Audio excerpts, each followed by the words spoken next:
Hoje tem audição lá na CPI da Covid, que vai ser ouvido por lá hoje. É o empresário maringaense Emanuel Catori. Ele é sócio da Belcher Farmacêutica e ele vai poder ficar em silêncio lá durante o seu depoimento na CPI da pandemia. O ministro Gilmar Mendes do Supremo Tribunal Federal concedeu a ele o direito de ficar em silêncio para não produzir provas contra si mesmo, mas ele precisa falar a verdade em todos os outros questionamentos. Por que ele vai ser ouvido hoje? Porque a Belcher é representante do laboratório chinês CanSino para o fornecimento da vacina Convidência. A CPI vê semelhanças aí entre essa negociação e a negociação da Covaxin do laboratório indiano Bharat Biotech. Eu queria saber, eu começo com você, Luiz Neto, aonde é que os senadores querem chegar? Querem chegar, você sabe muito bem aonde. Não sei, eu tô te perguntando, é uma dúvida. Querem chegar no impeachment do presidente Bolsonaro, prejudicar o governo, promover o desgoverno do Brasil, e a gente sabe muito bem disso, né?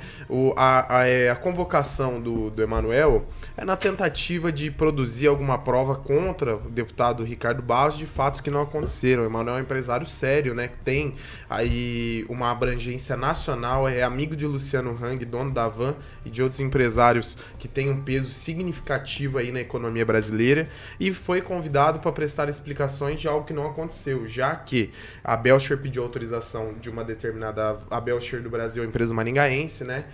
Que tem o Emanuel como presidente do grupo, pediu a autorização de uma determinada vacina e logo após um período, essa autorização ela foi retirada, né?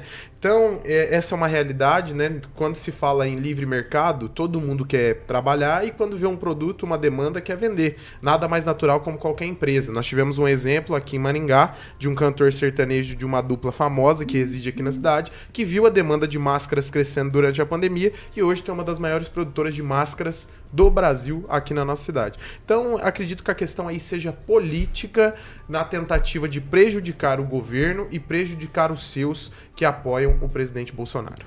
Agnaldo, eu, por exemplo, vou dar o meu exemplo, eu não tenho nada com isso, não participei de negociação nenhuma, tô liso, leve e solto. Se eu fosse convocado para essa CPI, sem dever nada, eu não entraria com recurso para ficar quieto. Eu entraria com a consciência tranquila.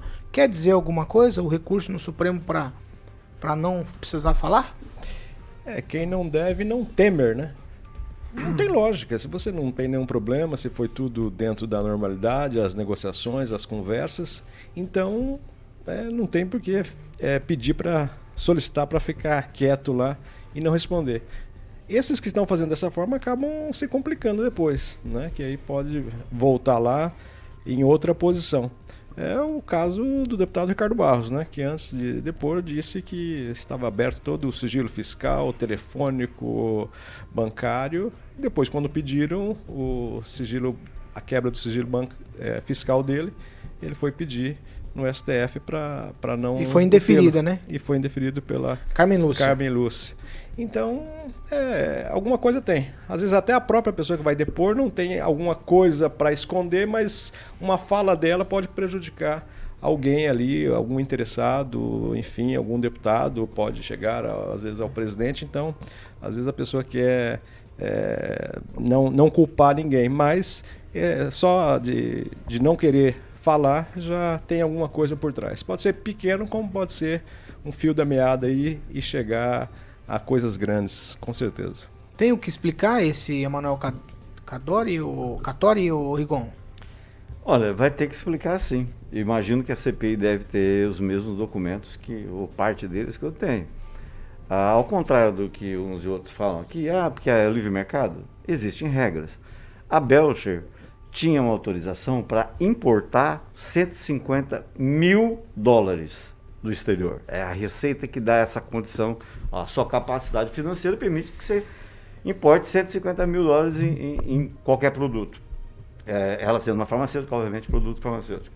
E ela estava importando 60 milhões de dólares no valor de 5 bilhões e 600 milhões. Para conseguir obter na Receita essa autorização, ela teve que entrar na justiça.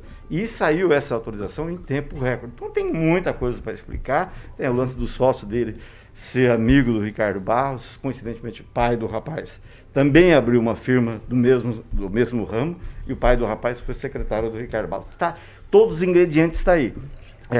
Se fosse de outro partido, já tinham até decidido o que vai acontecer.